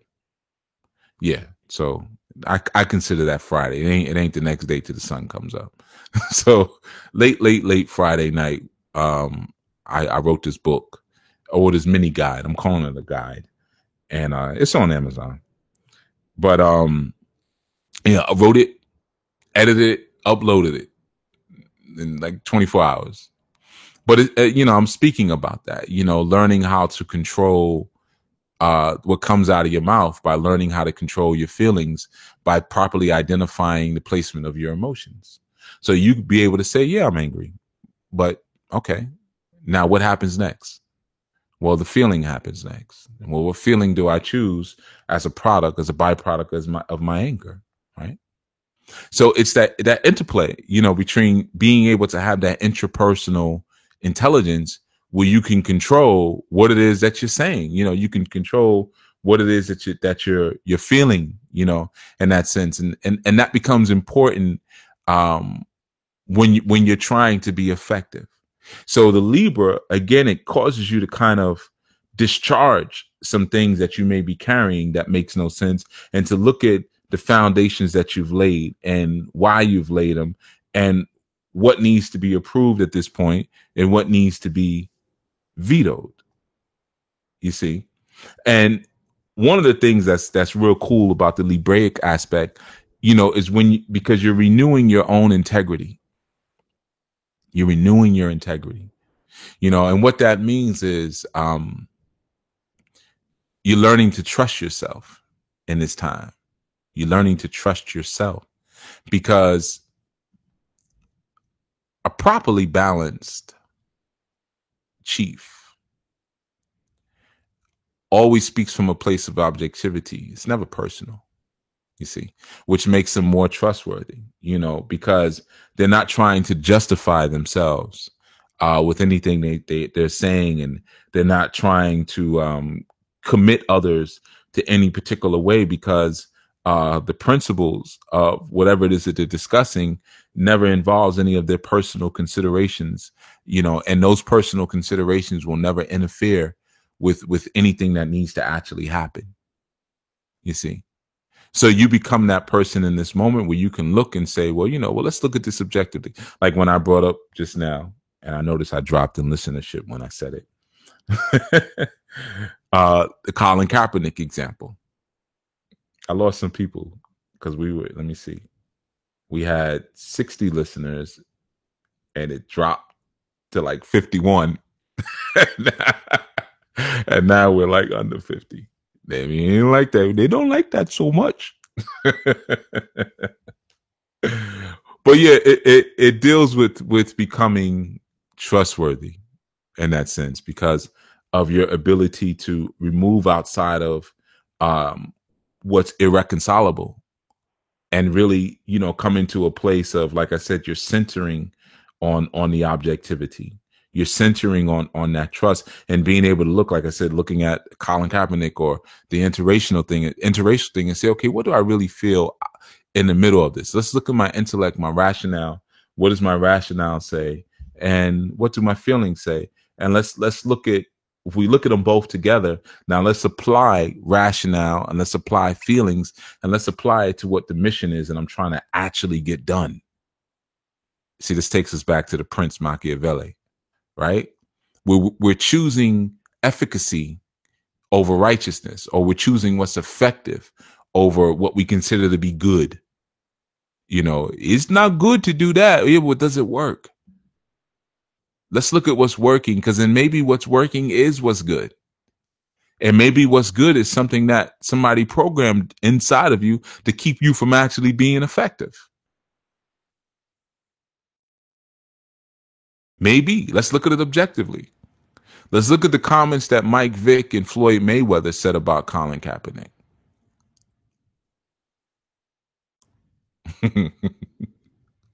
Let's look at how they look, and let's look at how Colin Kaepernick looks. And then at maybe some point we might look at it and say, well, maybe we shouldn't just be supporting people at this point because of how they look. Maybe that's not the right way to go with this, because you could look like a Mandingo warrior, but inside be Farnsworth Bentley. Okay. So maybe that's not the way we want to go, or you might look like Superman, Christopher Reeves, with a tan and an afro, but inside be Khalid Muhammad. And those are hard things to kind of look at and say, well, but this is not how I was raised. This is not how I was taught. I was taught, this is how I should look at things. And this is how I should perceive things and go forward and so forth and so on. But is it effective to our overall mission? Because at some point we got to look at it and say, are we even achieving the mission? And let's look at the reasons why we may not be, like the example I brought up in the very beginning about, the baby information that the brother asked me about. And I said, yeah, because people don't want to submit themselves to people who actually know what they're doing, because they're caught up in one cycle of their feelings. They're not trying to submit themselves to anything that makes sense. So these people who know nothing, they're always going to be able to make a living. They're always going to be able to make a living, because you have so many people who feed off of the stupidity. Like right now, if I jumped up and I started talking some dumb stuff, or if I express that angle of my history, like I said, me walking around with a sawed off, inside of my coat when I was a kid, if I express that from a different angle, yeah, I'd rile everybody up, and that's what I'm talking about. Yeah, Uhuru Sasa, freedom now, RBG. Yeah, we could do that all day, man. But come on, man. After a while, grow up. Stop playing cops and robbers, man. Get out here and really do something. And that may mean you should be walking around with a sword off, but find out if it's effective towards the mission or if you're just talking crap. Find out what's most effective. You see? Because I could have popped somebody. I ain't no problem with that. None. And I could still be in jail. I could be teaching in jail. That's all good. Or I could be out here writing books and doing rites of passage and doing these little YouTube segments and working with people on the street and doing my ATI program, Alternatives to Incarceration programs. And I could be doing that. Which one is more effective to the movement of Black liberation? I don't know. I'll let you all decide because I had to make a decision. I made a decision. I'll let you all decide. Now, of course, it also helped. I have to add in because I don't want to act like I was just this deep thinker. One of my close friends did 4 years for a shotgun around that time when I was walking around. So that kind of helped my decision a little bit too. I ain't gonna lie now. I ain't gonna lie. You know, when he went up north, he got I was like, oh, maybe I need to rethink this thing. You know, because that could have been me caught with that. You know, so yeah, you know, it's just really it's a season. You know, when we're looking at that Libre, and we're going to get into that. Obviously, I always tell you I like to keep that first segment or the first segment. You know, I like to keep it a little broad, as opposed to kind of inundating you with a bunch of stuff and kind of turning you off from the rest of the month, you know, in that sense, because you're still trying to process what I said the first time, you know. I'm going to go through the chat real quick and see if there's any questions. There probably isn't, because you know how y'all are. You know, I'll make sure if I see Lowe's name, I skip it, because all Lowe do is crack jokes. He'll say something. He's got this little technique. He'll say something deep, then he'll crack a joke. So if you get caught up reading it, you'll end up saying a joke and you didn't mean to. So certain people I know to just skip over. Low, spirit driven. Them I don't say their comments. I end up saying something I don't want to say. Let's see. I'm just going through it. Antonio says, I get a lot of criticism for being objective sometimes. I'm either told I'm being cold, or someone may try to interject emotion into my statement when there wasn't any there to distract from what I said. Yeah, that's annoying. That's always annoying when people do that. You know, you're explaining something, or it's the depth. Like I said that one time, the depth of that you're able to break something down. People will immediately, add on that you're really invested. You know, like they may say, hey, I wonder why certain people feel entitled, right? They could say something like that. And then you might start breaking it down and you're like, hold on. I wasn't trying to get all of that into it, man. I see you real passionate about it. No, not passionate. I'm just not dumb. You know, I just know what I'm talking about. So I know what you're saying, you know, or you might be having a discussion with someone and they'll say, you sound angry, but you know, those are all deflective statements. You know, you have to learn how to push past that. Sometimes that's used on men a lot too.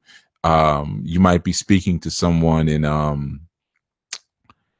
here's a good example. I was talking to a guy I know who he sticks his penis inside of other males. You know, whatever y'all want to call it, because the thing keeps changing like every month. We SGL, we LGBT, well, this is what he does. All right. So he was talking to me about something, and I was like, well, listen, he was trying to speak on an opinion on something that I had shared. And I said, well, listen, it's really not for you to speak on, because you and we have two totally different agendas in life. You know, so I said, my perspective in what I'm doing in the world is completely different, because you've already pronounced what your investment is already. Like, you know, I'm trying to have more children. I'm trying to have children till I can't have children anymore, and have warriors and have, you know, warrior scholars and a Sappho and rebuild. And you just really chasing your pleasure because you like how the booty feel. So, you know, your positioning is much more selfish than mine is. You know, because you are preaching, well, do what's right for you and do what feels good. And, you know, it's all about what you personally want, you know. So I had kind of said that to him, and he was like, well, you know, he did. I can't say it like him. I wish I could get him on right now. Let you hear him. But he was like, well, you know, you feel all that way about me. He was like, it sounds like you afraid that you might go there. I was like, what are you talking about? That had nothing to do with what I just said, because I'm able to clearly delineate your culture.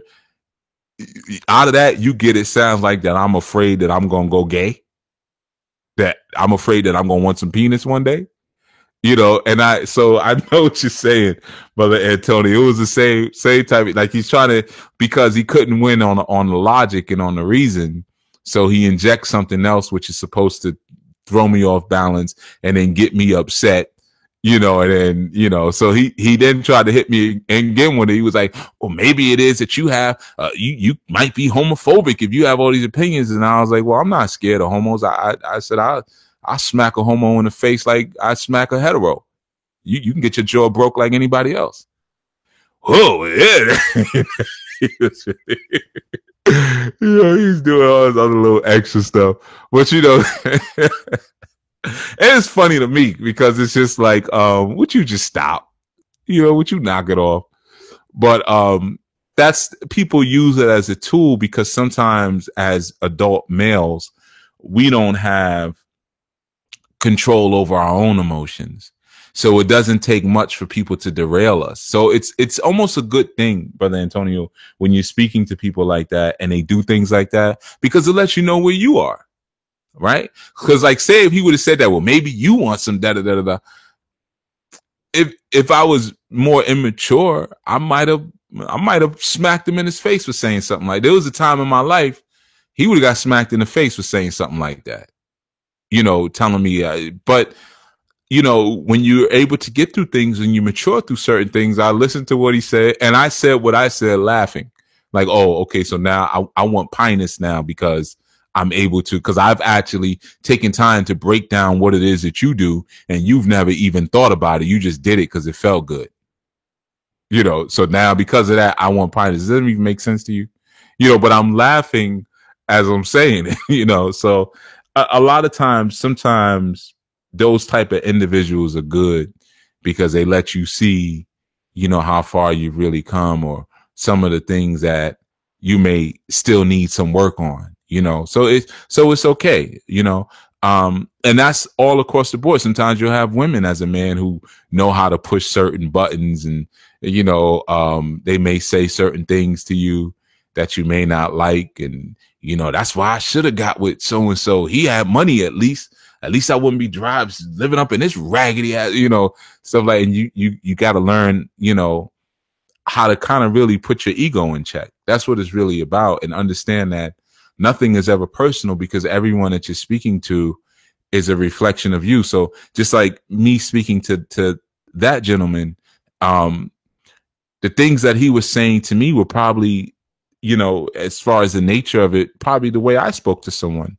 at some point in my life, or maybe the way that I speak to people now, you know. So being able to look at it sometimes, as heinous and horrible as it may seem, you got to be able to kind of see the mirror sometimes. You know, maybe I antagonize people like that sometimes, or maybe I miss the point sometimes and I start behaving devilish. And, you know, so you know, you want to look at it, not take it personal, but take it personal. you know, at the same time. And I know for some of you that may sound crazy because you be like, yo, he comparing himself to a homosexual man. Come on, man. This is what I'm saying. Sometimes you got to grow up. You know, you got to grow up sometimes, man. You know, that's the thing sometimes we stay attached to without really thinking about. And we have to learn to think about the things that are coming out our mouths and the experiences that we're having with people. I mean, no one would ever be stupid enough to think that I like pinus. I mean, if you thought something like that, you'd have to be a total idiot to think something like that, you know. But when you mature up and you're secure in who you are and what you are, you can have a conversation with anybody. You know what I mean? You could have a conversation with anybody, you know. I mean, and it almost becomes fun sometimes. It's like satire. That's why I appreciate comedians like Richard Pryor so much and George Carlin. You know, I love George Carlin because he was able to speak about things that his own people were doing globally. You know, he would always talk about how Caucasians would be raiding other people's lands and stuff like that. But he had a real satirical way of presenting it, you know, where it was like, yeah, that's true. It's funny. And Richard Pryor was the same way. He would talk about his own people and how raggedy we act sometimes, but he did it in a way where it was satirical, but he would talk about white people. George Carlin would talk about black people. But, you know, there's a way to do it in a way where you can step outside objectively and say, what is that? Is that true? You know, maybe that might make sense, you know. And that's a level of maturation. Now, I know, of course, the predominant of folks on the internet going to say that's probably a sellout statement. Of course, not knowing me or my history, you might say something like that, you know, because you still got the people who are just, you know, F the cracker. The cracker could eat a dick. You know, mother effing cracker, you know, yeah, you going to have those all day. But at some point, grow your ass up, man. You know, if you hate or if you have that big of an issue with another group of people, then strategically figure out how to take them out. But just sitting somewhere running your damn mouth, you just sound like a sucker because, come on, man, you just a loud mouth. You ain't doing nothing. You ain't out here really moving nothing. You ain't really making nothing happen. You ain't making nothing pop. You just talking. You know, you just saying a bunch of mean stuff, thinking that somebody cares. You ever ran up on, I've done it before, you ever ran up on a white police officer, call him a devil? I grew up doing that. You know what I mean? Because I grew up in demonstrations and rallies and protests. I've been doing that for, you know, I grew up in that culture. And, you know, I'd stand for, they do something horrible. I'd be like, you know, you a mother effing devil. Try it one day. And you'll be surprised at the reaction. They don't even react. They just look at you. And when I was younger, I used to say, you see that? The reason they don't react, because they know they devils, right? That was always my line for that. And then I got a little older and it was like, no, he's saying in his mind, I don't even know what the hell you talking about. I don't even know what a devil is. I know about the devil in the Bible because I'm a Catholic. I don't know what the hell you're talking about. But I do know if you put your hands on me, I'm going to take this nightstick out and go upside your head. So you can sit there and yell and scream and play your damn Jungle Bunny music. That's probably what he's saying. Your damn Jungle Bunny music all you want. But if you put your hands on me, I'm taking you down to the station and beat the hell out of you, you know, because he knows he's empowered. And all I can really do is curse him out at that age and at that time. You know, we're talking about when I was a teenager, right? Because I was real, you know, ready for it back then, you know. So that's what I'm saying. Sometimes it's important to look at what's more effective than what just makes you feel good in the moment. And a lot of times that emotional meandering just makes you feel real good in the moment, but it's really not very effective. You know, so and you can learn how to get more things done when you learn Shango's strategy. That's the Obara of Libra because it's the king of lightning.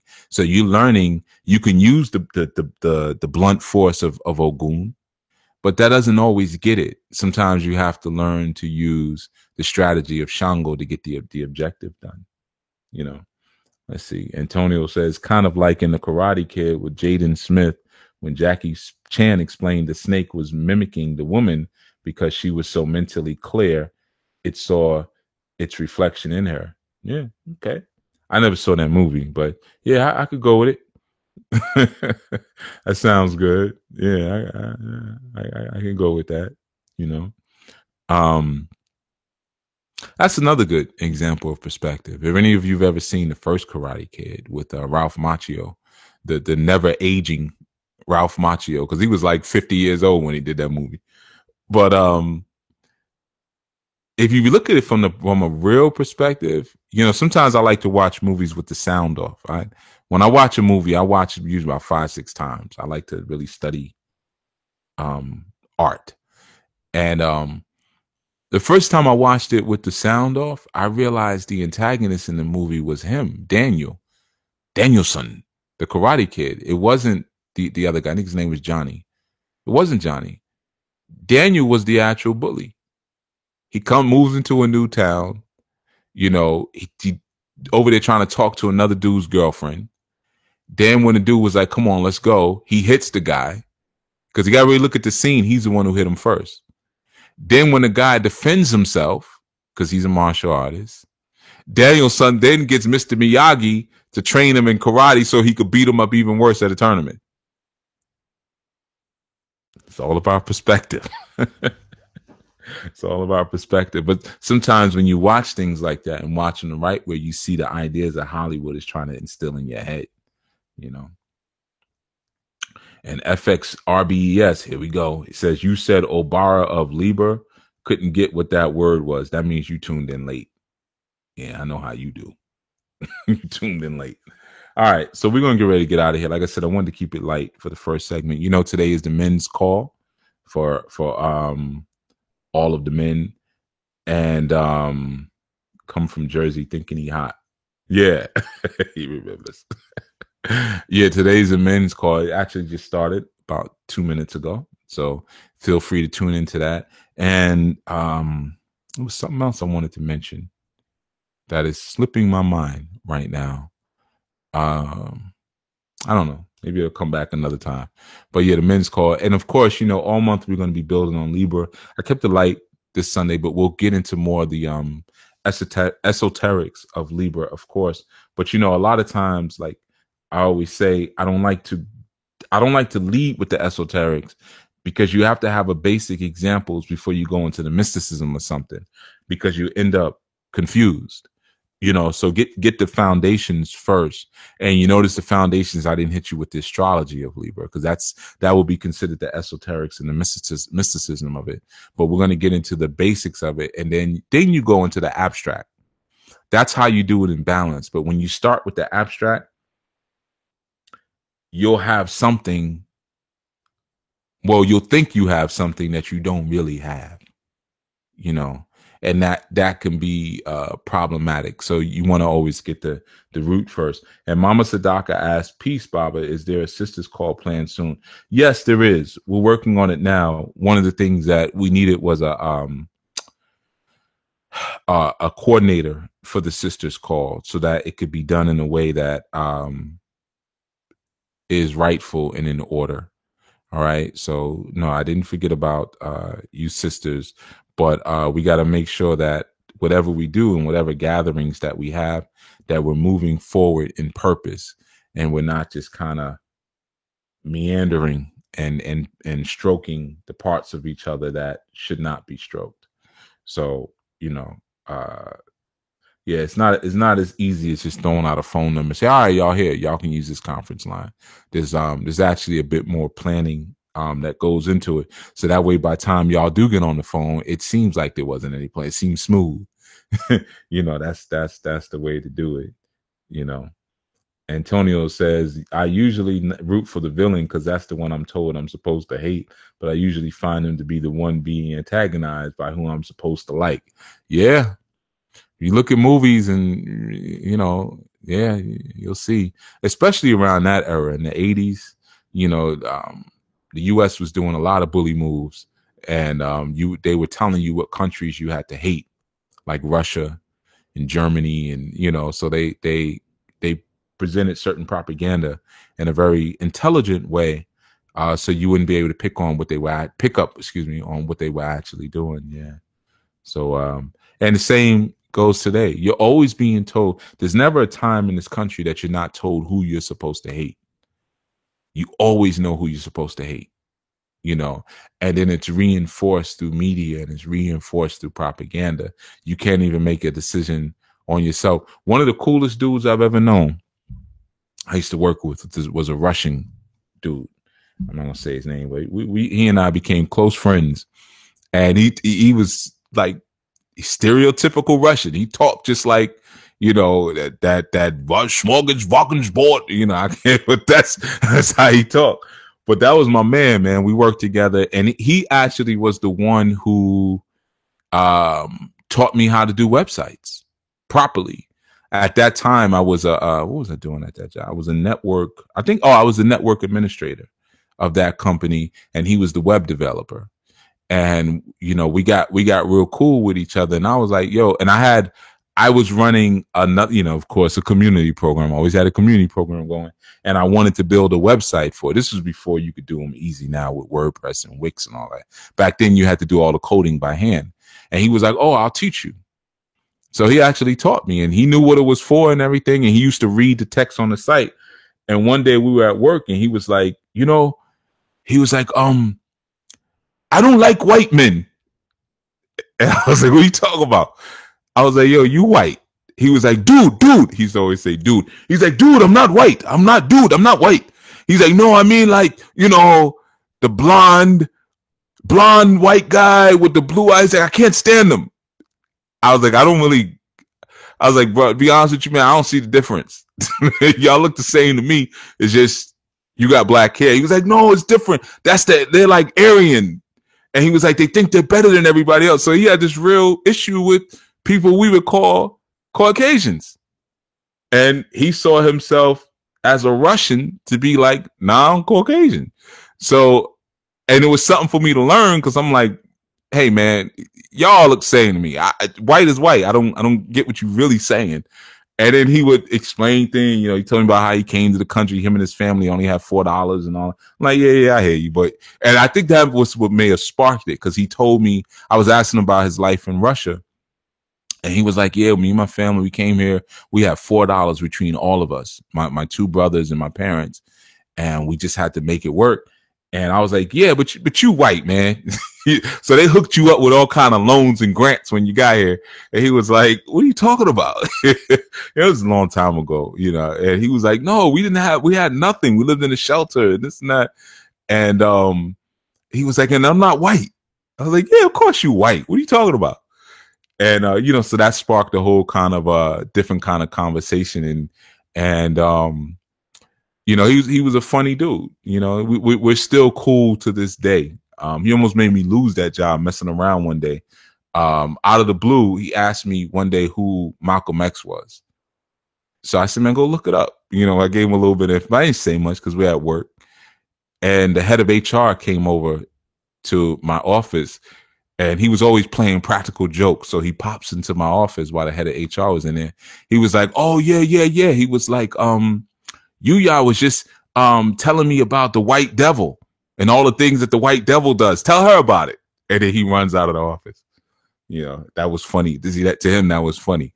But I had to explain to him, like, yo, you can't do that. You can't do that.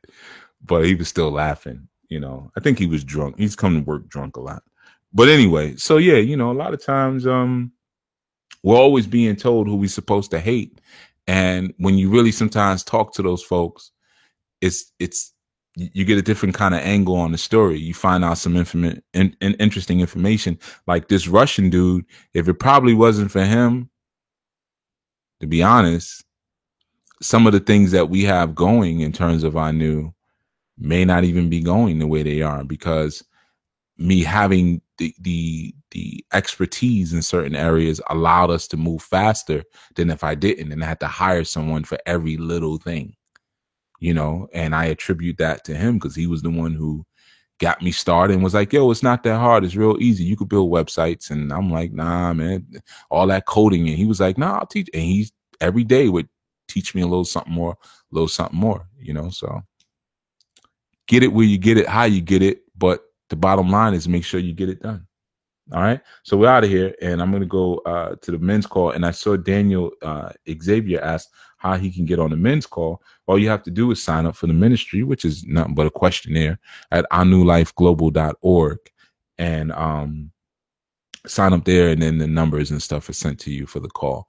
So I know a lot of people ask that, how can I get on the call? It's not totally open to the public, but it's darn near open to the public, because you ain't got to do nothing but just fill out a little form that only got about 4 questions on it. And the only reason we do that, we don't have like a straight up strict membership thing or anything like that, but it's just to help us to organize who wants the other, wants other kind of information, and who just likes to listen to the YouTube video. So it helps us to kind of distinguish. That's really what that's about. All right. Okay, cool. So let's see. Yeah, y'all all welcome. I see all the I see all the thank yous, and y'all all welcome, and thank you, of course, because without the people, you don't know what the heck you're doing. Without the people, you might just be talking to yourself. And the people give you the feedback. So when you start talking about Colin Kaepernick and Bob Marley, and you see your numbers drop by like 16 people, you get immediate feedback. Oh, don't talk about it. I don't like that. Don't talk about that.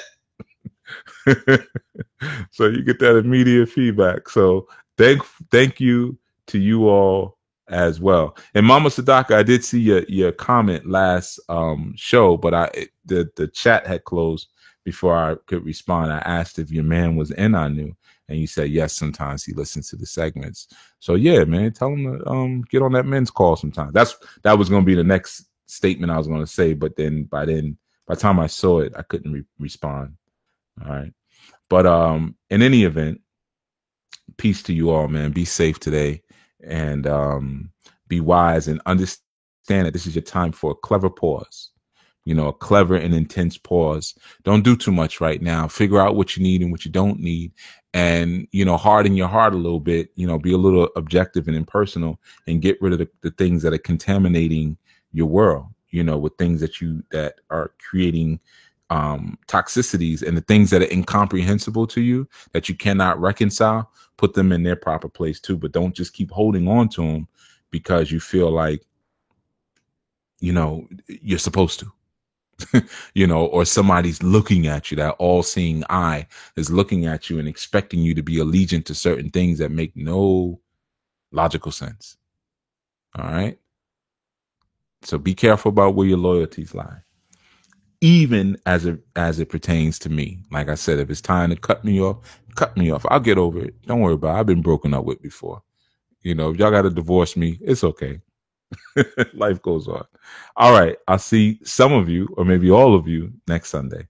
Until such time. Peace.